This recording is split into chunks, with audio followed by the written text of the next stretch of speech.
has your experience been?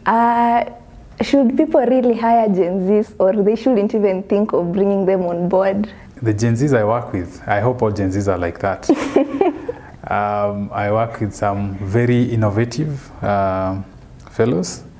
I work with people whose thought processes are highly processed. I mean, what the quality of thoughts that they bring on board are what I would call highly processed thoughts. I am working with people who look at things very differently from the way I probably have been looking at them.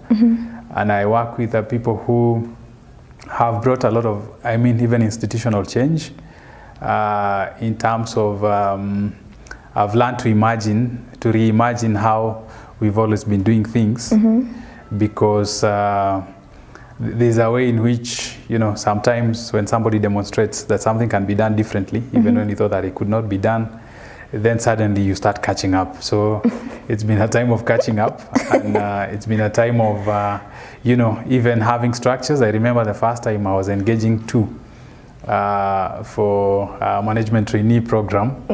The first question they asked me is, what exactly do you want us to be doing? What are the deliverables? How will our week be looking like?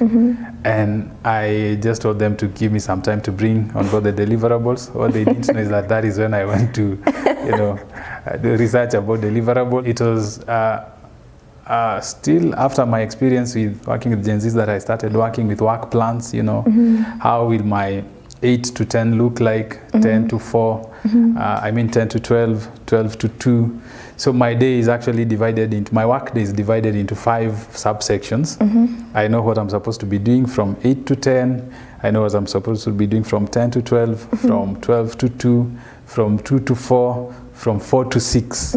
And there's nothing as fulfilling as actually ticking those boxes and seeing that what I had planned to do in this time frame, I actually did it. So I've seen a lot of innovation, and I remember one time, as part of the deliverables that we had put, I tasked them to be, you know, even reading particular books every month, to be watching some particular YouTube videos on self-improvement, because every month we'll be having a theme that we are running with.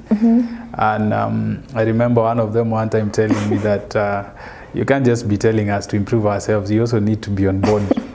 And that was a challenge, because I found myself also having a very structured way of reading, a very structured way of knowing what I'm watching. Like this month we are concentrating on learning about delegation. So my effort is focused on, you know, learning as much as I can about delegation. I'm reading on delegation, I'm watching YouTube videos on delegation.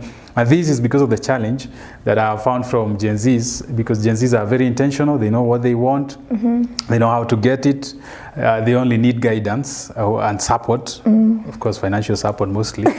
But I have seen that they are innovative people who can actually re-engineer even the vision of an organization if they are given the latitude and given the space to implement what their very sharp minds processes and from time to time.